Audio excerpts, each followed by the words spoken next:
जय हिंद साथियों, आप सभी का स्वागत है आपके अपने channel triple R defence academy पर। हम लोग आज आईटीबीपी ट्रेडमैन और एनिमल ट्रांसपोर्ट की जो हमारी मॉडल सीरीज चल रही थी, जी हाँ, सामान्य ज्ञान की, उसको हम लोग रेगुलरिटी के साथ करने वाले हैं। जी हाँ, अभी हमने 5 दिनों के लिए आपकी जो थी यहाँ पर क्लासें बंद थीं, तो अब आपकी रेगुलर तरीके से पूरी तरीके से आपकी क्लासें फिर से चालू कर दी गई हैं। तो आप बने रहिएगा हमारे साथ। अगर आपको चैनल अच्छा लगे तो वीडियो को लाइक कर दीजिएगा और चैनल को भी सब्सक्राइब कर लीजिएगा। तो चलिए चालू करते हैं। हमारा जो आज का मॉडल पेपर है 7वां, उसकी ओर हम लोग देखेंगे। ये आपका मॉडल पेपर जो है बीएसएफ हेड कांस्टेबल के भी बच्चे देख सकते हैं और सीआईएसएफ फायरमैन के भी बच्चे देख सकते हैं। तो चलिए चालू करते हैं हमारा जो आज का प्रश्न है उसकी ओर। तो यहाँ पर हमारा आज का पहला प्रश्न है कि पुनर्जागरण की अवधि में स्थापत्य कला की जो नई शैली थी, इसका प्रथम विकास कहाँ पर हुआ था। जी हाँ, जो पुनर्जागरण काल था, इसकी अवधि में जो स्थापत्य कला जो थी ये स्थापित की गई थी, तो इसका विकास आपको बताना है कहाँ पर हुआ था। तो याद रखिएगा, जो पुनर्जागरण की अवधि में स्थापत्य कला जो स्थापित की गई थी, तो ये आपकी इटली में स्थापित की गई थी। याद रखिएगा, तो ऑप्शन ए हमारा बिल्कुल यहाँ पर राइट आंसर होगा, इटली। चलिए आगे देख लेते हैं हमारा जो अगला क्वेश्चन है उसकी ओर।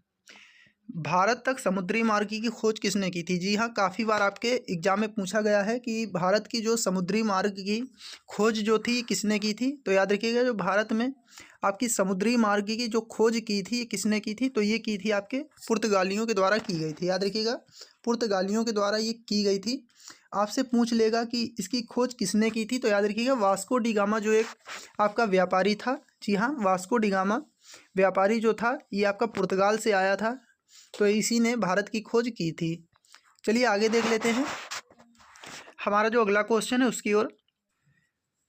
तो यहाँ पर हमारा जो अगला क्वेश्चन है उसकी ओर हम लोग देख लेते हैं। जी हाँ, आपको बताना है कि पांड्यों का जो राजनीतिक एवं सांस्कृतिक केंद्र कौन था। तो याद रखिएगा, जो पांड्यों का राजनीतिक और सांस्कृतिक केंद्र था ये आपका था मदुरई। याद रखिएगा, मदुरई जो था ये आपका सांस्कृतिक और राजनीतिक केंद्र था आपके पांड्यों का। चलिए आगे देखते हैं हमारा जो अगला क्वेश्चन है उसकी ओर। मौलिक अधिकार को प्रवृत्त कराने के लिए कौन सी रिट जारी की जा सकती है। जी हाँ, मौलिक अधिकारों को अगर प्रवृत्ति में लाने के लिए आपसे पूछ लेगा कि कौन सी रिट जारी की जा सकती है, तो याद रखिएगा बंदी प्रत्यक्षीकरण की रिट जो है ये जारी की जा सकती है। चलिए आगे देखते हैं। तो यहाँ पर हमारा अगला क्वेश्चन है उसकी ओर। 7वीं अनुसूची में किस विषय का वर्णन किया गया है। जी हाँ, 7वीं अनुसूची जो है इसमें किस विषय का वर्णन किया गया है, तो याद रखिएगा 7वीं अनुसूची जो है ये आपकी संघ सूची, राज्य सूची एवं समवर्ती सूची का वर्णन करती है। यानी ऑप्शन हमारा यहाँ पर सी बिल्कुल राइट आंसर होगा। संघ सूची, राज्य सूची एवं समवर्ती सूची का वर्णन करता है जो आपकी 7वीं अनुसूची है वो। चलिए आगे देख लेते हैं हमारा जो अगला क्वेश्चन है। भारतीय प्रशासन पर किस तत्व का प्रभाव पड़ा है। जी हाँ, जो भारतीय प्रशासन पर किस तत्व का प्रभाव पड़ा है, तो याद रखिएगा ये आपका जो उपयुक्त सभी ऑप्शन आपके दिए गए हैं। तो यहाँ पर कौन कौन से, संघवाद का भी आपका भारतीय जो प्रशासन है उसका असर पड़ा हुआ है, संसदीय लोकतंत्र और नियोजन, तो इन सभी का आपका जो भारतीय प्रशासन पर प्रभाव पड़ा है। चलिए आगे देखते हैं। आपको बताना है कि बाल्टिक समुद्र जो है उत्तरी समुद्र से मिलने वाली नहर कौन है। जी हाँ, एक बाल्टिक सागर है और दूसरा जो आपका है उत्तरी समुद्र को मिलाने वाली नहर कौन सी है। तो ये कई बार आपके एग्जाम में पूछा गया है। तो याद रखिएगा, बाल्टिक सागर और आपका उत्तरी समुद्र को मिलाने वाली जो नहर आपकी है तो ये आपकी कील नहर है। याद रखिएगा, कील नहर जो है इन दोनों को जोड़ती है। चलिए आगे देखते हैं हमारा जो अगला क्वेश्चन है उसकी ओर। आपको बताना है एलिफेंटा जो जलप्रपात है अवस्थित है। आपको बताना है किस राज्य में एलिफेंटा जलप्रपात अवस्थित है। तो यहाँ पर आपके स्टैटिक जीके के क्वेश्चन आपको 4 से 5 क्वेश्चन आपको देखने को मिले होंगे। आपने प्रीवियस ईयर का पेपर अगर सॉल्व किया होगा जो कि हमने अपलोड कर दिया है, अगर अभी तक आपने नहीं देखा है तो उसको देख सकते हैं। तो याद रखिएगा, एलिफेंटा जो जलप्रपात है ये आपका मेघालय में स्थित है। ऑप्शन यहाँ पर सी बिल्कुल हमारा राइट आंसर होगा, मेघालय। चलिए आगे देखते हैं। आपको बताना है कि मरियाना खाई कहाँ पर स्थित है। जी हाँ, मरियाना ट्रेंच जो कि विश्व का सबसे गहरा स्थल है, याद रखिएगा। तो ये कहाँ पर स्थित है, तो याद रखिएगा ये जो है महासागर का सबसे गहरा भाग है।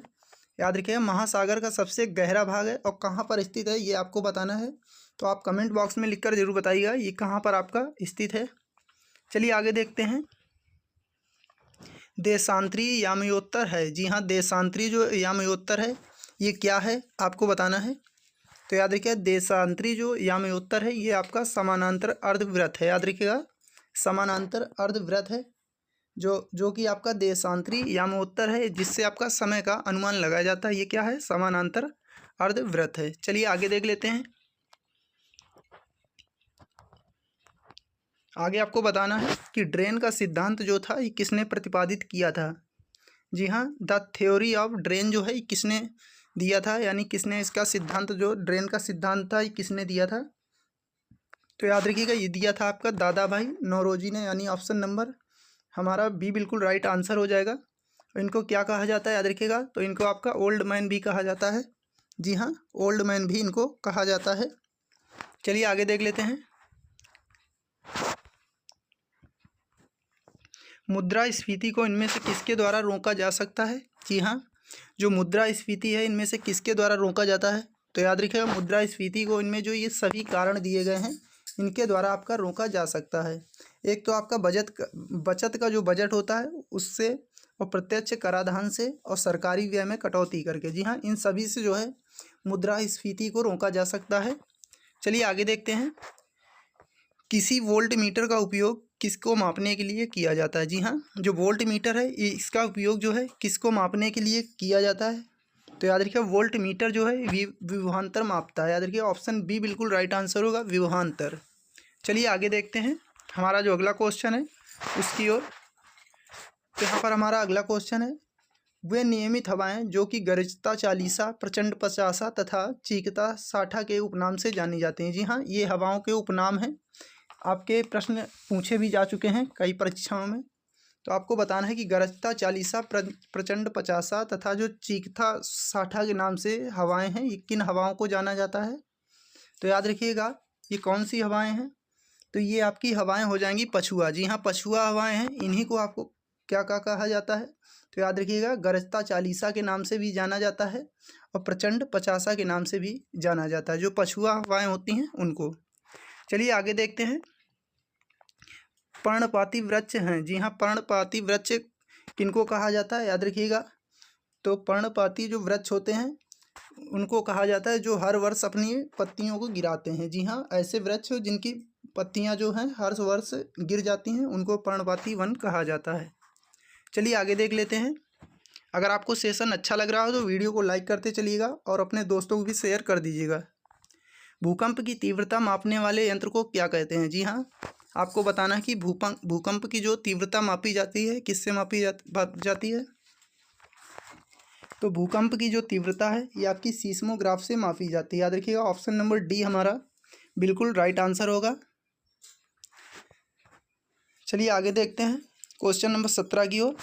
तो हमारा जो अगला क्वेश्चन है, वर्धमान महावीर ने परिनिर्वाण कहाँ पर प्राप्त किया था? जी हाँ, कई बार आपके एग्जाम में पूछा जा चुका है ये प्रश्न। तो याद रखिएगा महावीर स्वामी को जो परिनिर्वाण प्राप्त हुआ था ये कहाँ पर प्राप्त हुआ था? तो ये पावा में, याद रखिए पावापुरी स्थान पर इनको परिनिर्वाण प्राप्त हुआ था। चलिए आगे देखते हैं। आपको बताना है गोविंद वल्लभ पंत सागर बांध जो है किस नदी पर बनाया गया है? जी हाँ, किस नदी पर स्थित है आपका गोविंद वल्लभ पंत सागर बांध जो है? तो याद रखिए कहाँ पर स्थित है? तो याद रखिएगा ये जो है रिहंद नदी पर स्थित है। ऑप्शन नंबर बी हमारा बिल्कुल राइट आंसर होगा। गोविंद वल्लभ पंत जो सागर बांध है ये रिहंद नदी पर स्थित है। अगर हम लोग बात कर लेते हैं यहाँ पर अगले क्वेश्चन की। जी हाँ, क्वेश्चन नंबर 19 की, जंप बॉल जो है किस खेल से संबंधित है? जी हाँ, खेल से यानी स्पोर्ट्स से जुड़े हुए आपके 1 से 2 प्रश्न पूछ लिए जाते हैं। खिलाड़ियों से या आपके जो क्रिकेट के शब्द दिए गए हैं उनसे पूछ लिए जाते हैं। तो याद रखिए जंप बॉल जो है किस खेल से संबंधित है? तो जंप बॉल आपका हो जाएगा बास्केटबॉल से संबंधित है। जी हाँ, आपने अगर पिछला पेपर जो सॉल्व किया होगा उसमें आपको इस तरीके के प्रश्न काफ़ी ज़्यादा देखने को मिले होंगे।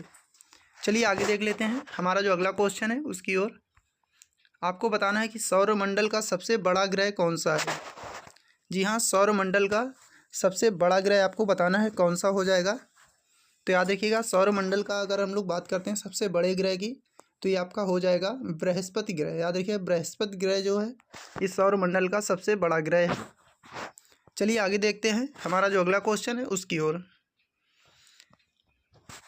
भारत की संविधान सभा का संवैधानिक सलाहकार कौन था? जी हाँ, भारत की संविधान का जो संवैधानिक सलाहकार था ये कौन था? कई बार आपके एग्जाम में पूछा जा चुका है। तो याद रखिएगा, जो संविधान के संवैधानिक सलाहकार थे तो ये थे आपके सर BN राव। याद रखिएगा, सर BN राव जो थे ये संवैधानिक सलाहकार थे। याद रखिए, संवैधानिक सलाहकार। प्रारूप समिति की अगर अध्यक्ष की बात करें तो कौन थे? तो ये थे डॉक्टर BR अम्बेडकर। जी हाँ, ड्राफ्टिंग कमेटी जो बनाई गई थी उसके अध्यक्ष की अगर हम लोग बात करते हैं, जिसको प्रारूप समिति कहा जाता है, उसके अध्यक्ष जो थे ये थे BR अम्बेडकर। चलिए आगे देख लेते हैं। तो हमारा अगला क्वेश्चन है, संपत्ति के अधिकार को मौलिक अधिकारों की सूची से किसके शासनकाल के दौरान हटाया गया? जी हाँ, संपत्ति का अधिकार जो था ये भी आपका मौलिक अधिकार था और अब ये आपका विधिक अधिकार हो गया है। तो ये किसके शासनकाल के दौरान हटाया गया था? तो याद रखिएगा, जो संपत्ति का अधिकार था ये मोरारजी देसाई की सरकार के द्वारा हटाया गया था। जी हाँ, मोरारजी देसाई की जब सरकार थी तब जो संपत्ति का अधिकार था इसको मौलिक अधिकार की सूची से हटाया गया था। चलिए आगे देख लेते हैं। हमारा जो अगला क्वेश्चन है उसकी ओर आपको बताना है कि ग्रीन पार्क स्टेडियम जो है ये कहाँ पर स्थित है? तो याद रखिएगा, ग्रीन पार्क स्टेडियम की हम लोग बात कर लेते हैं। ये आपका कानपुर में स्थित है। ग्रीन पार्क स्टेडियम है। शुगर इंस्टीट्यूट जो है ये भी आपका कानपुर में स्थित है। भारतीय दलहन अनुसंधान संस्थान जो ये भी आपका कानपुर में स्थित है। तो ये जो प्रमुख संस्थान हैं इनसे आपके 1 से 2 प्रश्न पूछ लिए जाते हैं, तो आप इनको जरूर पढ़िएगा। चलिए आगे देख लेते हैं। सेंटीग्रेड और फ़ारेनहाइट पैमाना जो है किस तापक्रम पर समान होते हैं? जी हाँ, सेंटीग्रेड और आपका फ़ारेनहाइट का पैमाना जो होता है किस तापमान पर आपका समान होता है? तो याद रखिए, किस तापमान पर? तो माइनस जो होता है 40 डिग्री सेंटीग्रेड पर सेंटीग्रेड और फ़ारेनहाइट जो होता है इनका तापमान समान होता है। चलिए आगे देखते हैं। हमारा जो अगला क्वेश्चन है उसकी ओर, वायुमंडल जो है मुख्यतः गर्म होता है। जी हाँ, वायुमंडल जो है मुख्यतः किस कारण से आपका गर्म होता है? तो याद रखिए, पृथ्वी से जो विकिरणें होती हैं उसी के माध्यम से आपका वायुमंडल गर्म रहता है, पृथ्वी के विकिरण से माध्यम से। चलिए आगे देखते हैं। जेट धाराएं प्रायः कहाँ पाई जाती हैं? जी हाँ, जो जेट धाराएं हैं ये आपकी कहाँ पर पाई जाती हैं? तो ये आपकी क्षोभ सीमा में पाई जाती हैं। जी हाँ, जेट धाराएं जो थी ये आपकी क्षोभ सीमा में पाई जाती हैं। चलिए आगे देख लेते हैं। हमारा जो अगला क्वेश्चन है, ऑक्सीजन की खोज किसने की थी? जी हाँ, साइंस के आपको 4 से 5 प्रश्न आपके पेपर में देखने को मिलेंगे, जैसा कि आपके प्रीवियस पेपर में देखने को मिला होगा। जी हाँ, प्रीवियस पेपर अगर आपने नहीं सॉल्व किया है तो जाके चैनल पे आप देख सकते हैं किस तरीके से पूरा पेपर हमने सॉल्व कराया है। मैथ, जीके, रीजनिंग सभी जो सब्जेक्ट हैं आपके वहाँ पर हमने सॉल्व कराए हैं, तो उसको आप ज़रूर जाकर देखिएगा। तो ऑक्सीजन की खोज किसने की थी? तो याद रखिएगा, ऑक्सीजन की जो खोज की थी ये की थी प्रीस्टले ने। याद रखिएगा, प्रीस्टले ने ऑक्सीजन की खोज की थी। चलिए आगे देख लेते हैं। निम्नलिखित में से कौन एक अक्रिय गैस नहीं है? जी हाँ, अक्रिय गैस की श्रेणी में कौन सी गैस नहीं आती है? जी हाँ, अक्रिय गैस की श्रेणी में कौन सी गैस नहीं आती है? तो याद रखिएगा, ब्रोमीन जो है ये आपकी अक्रिय गैस की श्रेणी में नहीं आती है। आर्गन, हीलियम और जो क्रिप्टॉन है, जी हाँ, आर्गन, हीलियम और क्रिप्टॉन जो है ये अक्रिय गैसें हैं, बाकी ब्रोमीन जो है अक्रिय गैस नहीं है। चलिए आगे देखते हैं। हमारा जो अगला क्वेश्चन है, सौरमंडल का सबसे चमकीला ग्रह कौन सा है? जी हाँ, सौरमंडल का अगर हम लोग सबसे चमकीले ग्रह की बात कर लें तो ये हो जाएगा आपका शुक्र ग्रह। याद रखिएगा, इसी को आपका सांझ का तारा, भोर का तारा अन्य नामों के से इसे जाना जाता है, और पृथ्वी की जुड़वां बहन भी इसे कहा जाता है। जी हाँ, पृथ्वी की जुड़वां बहन भी इसे कहा जाता है। चलिए आगे देख लेते हैं हमारा जो अगला क्वेश्चन है उसकी ओर, जो कि आज का लास्ट क्वेश्चन होगा।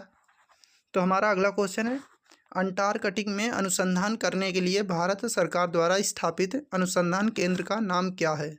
जी हाँ, अंटार्कटिक में जो अनुसंधान केंद्र है उसका नाम क्या है? तो आपको बताना है। तो याद रखिएगा, इसका नाम है दक्षिण गंगोत्री। जी हाँ, अंटार्कटिका में जो अनुसंधान केंद्र स्थित है उसका नाम है दक्षिण गंगोत्री। तो ये था आज का हमारा सेशन। अगर आपको अच्छा लगा हो तो वीडियो को लाइक कर दीजिएगा। चैनल को अगर अभी तक आपने सब्सक्राइब नहीं किया है तो कर लीजिएगा। तो इसी के साथ में जय हिंद, जय भारत।